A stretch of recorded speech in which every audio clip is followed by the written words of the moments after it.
Et je le disais ici avec notre collègue Keita. Je lui disais que malheureusement le juriste de la maison n'était pas là. Monsieur Odilo Maoumi, l'homme en veste. Oui, mais j'ai lu l'arrêté de 2019. J'ai relu et je cherche à comprendre est-ce que réellement il est dit dans l'arrêté de 2019 qu'il faut porter la mention sur le diplôme. J'ai lu une fois, je n'ai pas vu. J'ai lu deux fois, je n'ai pas vu. Mais ce que j'ai vu, c'est qu'à la page 6, article 4, on a énuméré les différents types de diplômes. Et à la page 20, article 18, ils ont parlé des différents types de notation. C'est-à-dire de telle note à telle note, on a parlé de la mention, de telle note à telle note, on a parlé de la mention. Mais il n'a pas été dit qu'il faut porter la mention sur le diplôme. Donc, selon l'arrêté, il n'a pas obligation de porter la mention sur le diplôme. Nulle part il n'est indiqué qu'il y a obligation. Qu'il y a obligation. Maintenant, mais nous nous sommes dit alors que si c'est au niveau de la notation, et on sait que l'étudiant a droit au diplôme et au relevé des notes, je pense qu'il serait important de porter la mention sur le relevé des notes et non le diplôme, parce qu'il n'est pas explicitement dit qu'il faut porter la mention sur le diplôme. C'est pourquoi d'ailleurs... Donc la crise, on aurait pu l'éviter selon vous. On aurait pu l'éviter, parce que c'est pourquoi d'ailleurs l'arrêté a été signé en 2019, mais en 2020, ils n'ont pas porté la mention sur le diplôme. Et je rappelle encore que c'est le recteur actuel qui était secrétaire général de l'université en 2019. Oui. Et donc en 2020, ils n'ont pas porté la mention sur le diplôme. En 2021, ils ne l'ont pas fait. En 2022, ils ne l'ont pas fait. En 2023, ils ne l'ont pas fait. Parce que ce n'était pas explicitement dit. Moi, je me suis dit que peut-être Madame la ministre a voulu changer les choses, a voulu sécuriser le diplôme. Quand elle est partie à l'extérieur, elle a vu que la mention est nécessaire pour donner de la valeur au diplôme. Donc elle a demandé à ce que la mention soit portée sur le diplôme. Sinon, il n'est pas dit dans le texte qu'il faut porter la mention. Il n'est pas dit explicitement que la mention doit être portée sur le diplôme. La mention quand même peut être portée sur les relevés des notes. Et je rappelle aussi que j'étais à l'université, bien sûr, avant-hier, quand une fille est venue. Moi, je l'ai vu pleurer.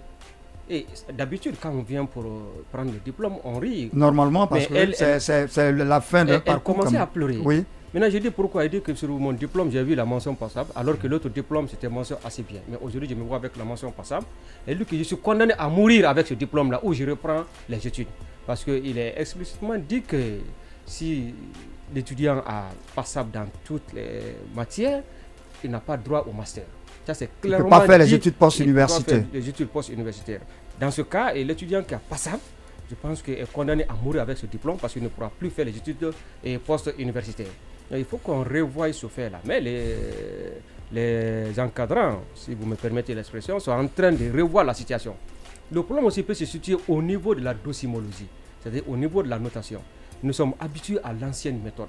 C'est-à-dire que la notation a été faite à partir de l'arrêté de 2007. Mais on applique l'arrêté de 2019. L'arrêté de 2019 pour les mentions. Pour les mentions. Oui. Qu'est-ce que je veux dire? Vous savez, nous qui sommes de l'ancien système, celui qui avait 6 de moyenne, il rit, il saute.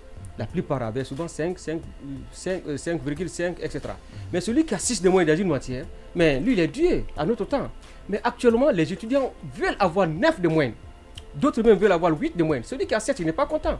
Mais ce changement-là, il faut que nous qui enseignons à l'université, qu'on soit habitués à ce changement, qu'on ne dise pas que moi, je n'ai jamais eu 7 de moyenne en classe, je ne dois pas aussi donner 7 de moyenne à un étudiant.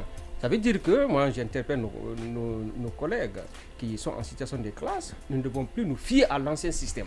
Si l'étudiant travaille très bien, si vous pouvez lui donner 9 de moyenne, il faut lui donner 9. Donc on lui donne ce qu'il mérite. Ce qu'il mérite. Oui. Mais moi, je n'ai jamais eu 9 de moyenne à l'université.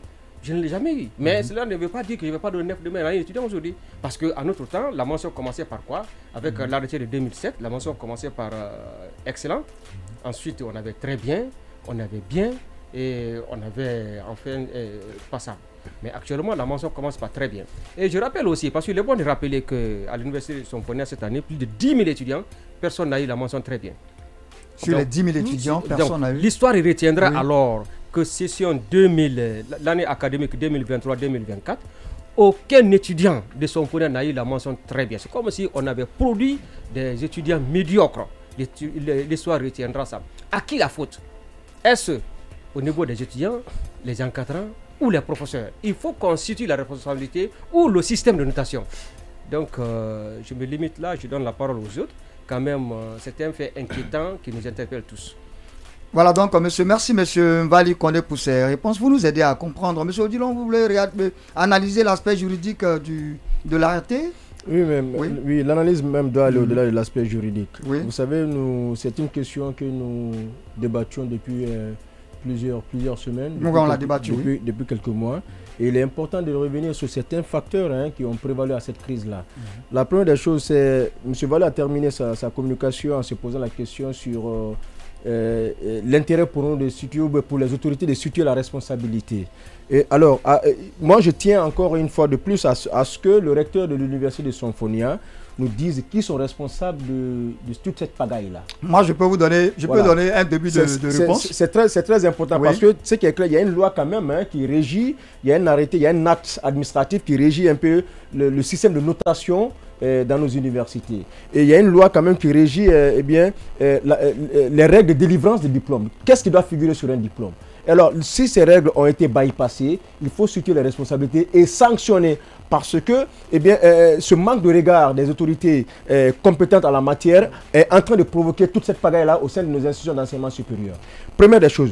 Deuxièmement, aux étudiants. Il y a quand même, c'est difficile, mais il faut avoir le courage de leur cracher cette vérité-là.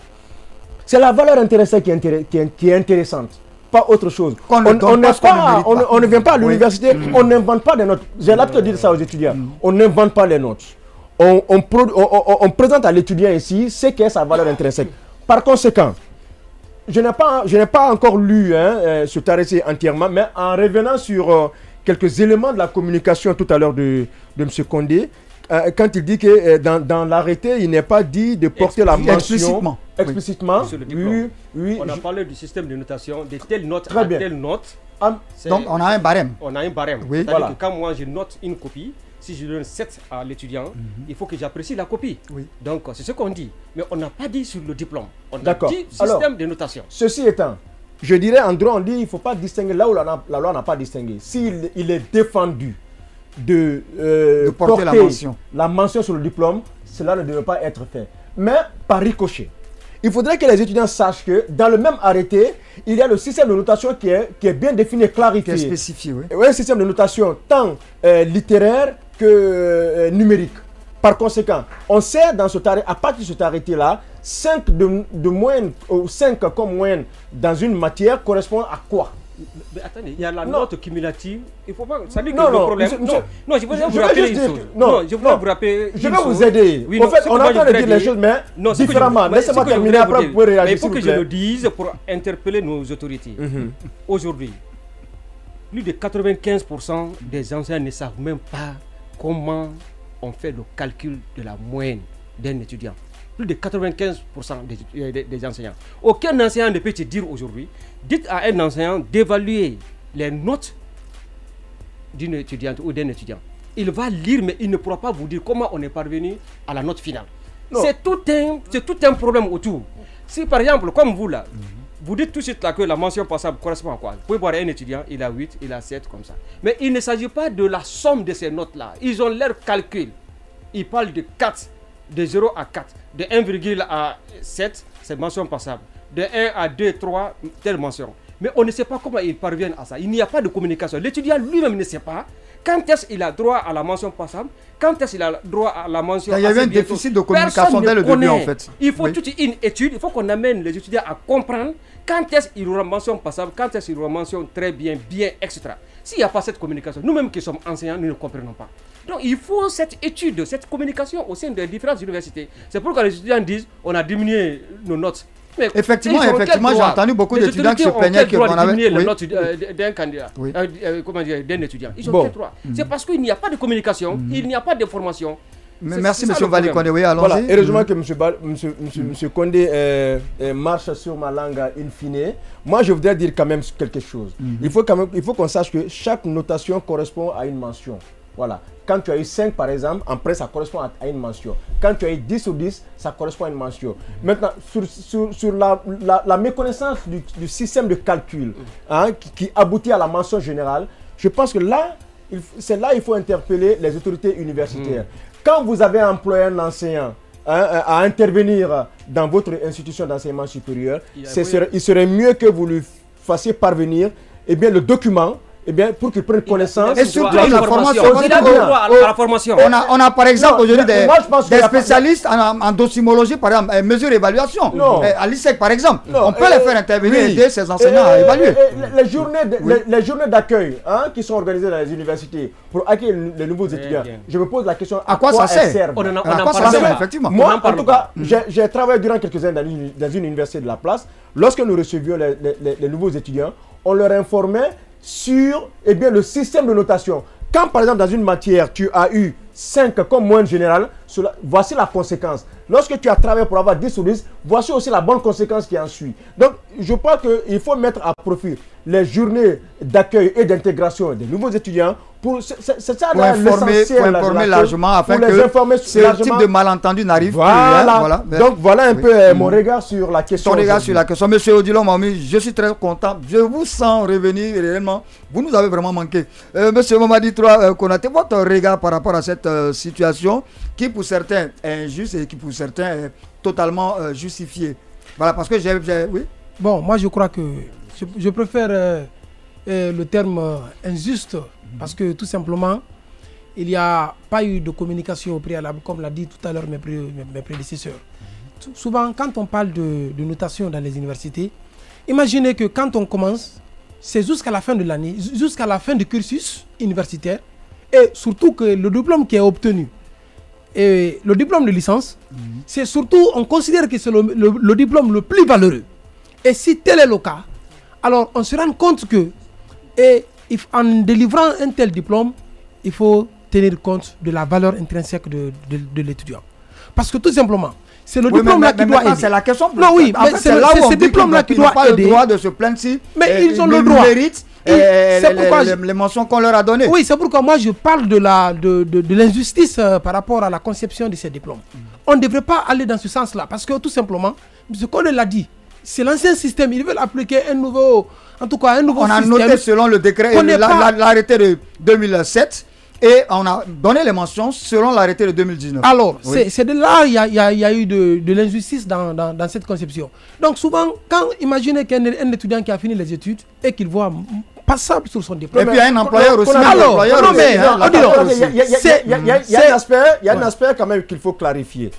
Même si on ne porte pas la mention sur le diplôme d'un étudiant, mais quand moi je vois ces relevés de notes, quand je vois, bon, si la moyenne, supposons par exemple que la moyenne par exemple est portée sur le diplôme, mais quand je vois la moyenne, moi je peux quand même, qui a connaissance du contenu de cet arrêté-là, je peux savoir quelle est la mention qu'il devra obtenir, quelle est sa valeur. Oui. Donc moi je pense que le plus grand conseil qu'on puisse donner aujourd'hui, c'est d'interpeller les étudiants. Ceux-là sont des cobayes, ce sont les premières victimes. Bon, victimes, guillemets, ils n'en sont pas parce qu'on ne les a pas accusés. Ce n'est pas des notes qui ont été inventées. Il faut dire aux générations qui arrivent de prendre les études au sérieux.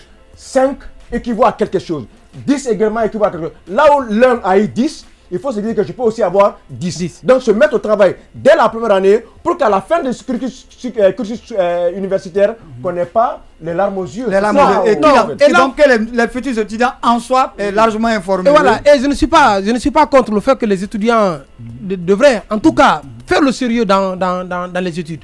Mais ce qui est inconcevable, et surtout que dans la recherche de l'emploi, c'est le diplôme qu'on envoie le plus souvent à la quête du travail. Mais souvent on ne demande pas où sont tes relevés de notes. C'est souvent ce qui fait d'ailleurs. Pour vous, en fait, souvent, la mention qui est portée sur le diplôme, alors, c'est ce qui détermine le détenteur. Voilà, ce qui détermine la valeur intrinsèque de l'étudiant qui est là. Mais à la quête de l'emploi, souvent, ce n'est pas le relevé de notes qui est présenté, alors c'est le diplôme qu'on envoie. Et quand on dépose le diplôme, on ne sait pas quelle a été la qualité de cet étudiant. Parce que vous n'êtes pas sans savoir qu'on peut avoir certains étudiants qui n'ont pas eu souvent des bonnes notes, parfois, mais quand vous les voyez sur le terrain, qui sont extraordinaires. C'est aussi comme ça. Donc, madame la ministre qui était là à l'époque devrait en tout cas penser à cela. Oui. Maintenant, c'est M. Barry maintenant qui doit gérer la patate chaude. Hein. Voilà, moi, je me suis renseigné un peu autour de cette question, surtout avec les autorités universitaires, des gens vraiment bien intégrés qui m'ont dit, par exemple, déjà, qui ont reconnu que les premiers diplômes qui avaient été délivrés, il y avait effectivement une erreur. Il y avait une erreur. Même les autorités ils ont présenté des excuses publiques là-bas. Il y avait eu des erreurs. Ils reconnaissent que ces erreurs-là ont effectivement existé. Ça, c'est le premier point qu'il faut relever. Le deuxième point, ils disent que Madame la ministre a pas été intransigeante sur la question. Pour elle, on avait différents types de diplômes dans différentes universités du pays. Donc, ça créait un peu de la confusion. Il a même pris l'exemple sur d'autres pays. Il a pris l'exemple par exemple sur la France, où il dit le diplôme il est harmonisé. Ouais. Le diplôme il est harmonisé, quelle que soit l'université, quelle que soit la ville, c'est le même format de diplôme. Donc aujourd'hui, il y a un blockchain par exemple. Les diplômes sont produits par un blockchain. Voilà, pour les sécuriser en fait. Donc, ce blockchain aujourd'hui est, comment on appelle ça, programmé selon des critères bien précis.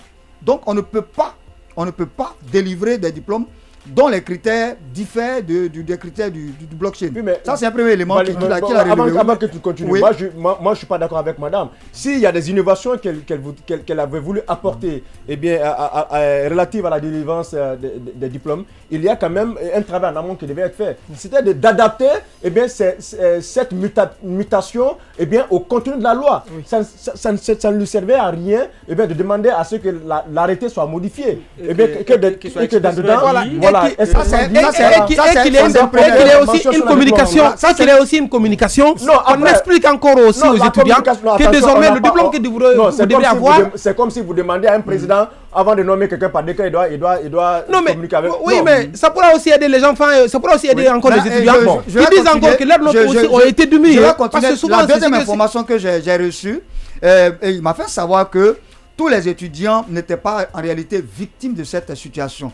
Il a dit qu'il y a des types d'étudiants qui n'ont fait que profiter d'une situation parce qu'eux-mêmes étaient dans l'illégalité. 2 cas d'illégalité. Le premier cas, il y a 3 cas d'étudiants, mais il y a 2 groupes d'étudiants qui sont dans l'illégalité. Le premier cas d'étudiants, ce sont ceux-là qui ont eu le bac effectivement et qui ont été orientés selon la plateforme Goupol. Donc ils sont dans les règles. Ça, c'est un premier cas. Un deuxième cas, ces étudiants-là ont eu effectivement le bac, mais n'ont pas été orientés dans l'université où ils ont eu à faire leur cursus. Ils devaient être donc dans d'autres universités autres que l'université où ils se sont retrouvés. Donc en réalité, ils n'ont pas de INE, l'identifiant national de l'étudiant. Ils n'en ont pas en fait. Donc ils disent que ceux-là ont profité de cette situation de crise pour mettre de l'huile sur le feu. Ça, c'est le deuxième cas d'étudiants. Mais il a dit qu'ils sont en train de se battre pour que ces étudiants-là, qui se sont retrouvés dans d'autres universités où ils ne devraient pas se retrouver, parce qu'ils n'ont pas été orientés par la plateforme, ils disent qu'ils peuvent faire des doléances afin que ces étudiants rentrent en possession de leur diplôme sans problème. Le troisième cas d'étudiants, ce sont des étudiants qui n'ont pas eu le bac et qui sont passés par des réseaux parallèles pour être installés à l'université. Et aujourd'hui, ils ont fini. Ils n'ont pas d'identifiant national du tout. Et aujourd'hui, il dit qu'il y a un travail qui est en train d'être fait pour vérifier. Le MEPUA a déjà reçu le courrier. Ils sont déjà en train de vérifier ceux qui n'avaient pas de diplôme et qui se sont retrouvés dans ce groupe de la 14e promotion. Comme quoi, ce dossier, il est loin d'être terminé. Ce sont là les éclairages que j'ai pu avoir lors de ma visite à Sonfonia. Oui, mais face à ces éclairages-là, M. Konaté. Il même que vous nous parlez là. On a pris un acte à l'université. Oui. On dit d'arrêter de délivrer les diplômes de master et de doctorat. Tous ceux qui sont inscrits à ce niveau doivent envoyer d'abord leur diplôme de baccalauréat. Cela veut dire qu'il y a beaucoup de problèmes. On parle souvent de l'INE, l'identifiant national étudiant. Non, mais donc, beaucoup n'ont pas eu le bac. Ça date de 2000 combien? De 2000 combien? Cette affaire l'INE là. C'est récent. Hein? C'est récent. Oui. Mais ce que j'ai dit, mais actuellement, je pense que quand on dit à un cadre d'envoyer son baccalauréat, vous verrez qu'on va annuler beaucoup de doctorats. Ouais. Certains n'ont pas pu obtenir le bac ici, ils sont allés à l'extérieur, on ne sait pas par quel moyen ils ont passé. Mais aujourd'hui, ils sont docteurs. Oui, mais même, monsieur Koné, tout cela est vérifiable. Moi, je voudrais dire ceci. En tout cas, la fraude, elle est impardonnable. Oui. Il y a quand même, en tout cas, je pense que nous, dans ce studio, nous avons cravaché dur pour obtenir le baccalauréat. Donc, nos différents diplômes. Toutes les personnes qui disposent des faux diplômes devraient être traquées. Tout ce qui est contre tous les complices dans l'obtention de cette faux diplôme devrait être traqué. Bali, écoutez, moi, depuis 2012, j'interviens dans les universités, notamment privées. Hein, mais je sais. au moment où on envoyait les boursiers d'État, je sais combien de fois les fondateurs des universités privées ont fait de l'argent de cela. Ouais. Parle-moi de la fraude, qu'il y avait des complices au niveau du ministère de l'Enseignement supérieur. Donc, c'est une situation impardonnable. Il faudrait qu'on fouille. On s'en fout du temps que cela prendra, mais fouillons et traquons tous ceux qui sont les auteurs, les complices de ces infractions-là. Merci, monsieur Odilon Mohamed. J'espère que les téléspectateurs et les auditeurs ont vraiment maintenant pris la mesure de la crise qui prévaut et ce qu'il en découle. Mais on suivra le dossier et on vous informera au fur et à mesure. On va donc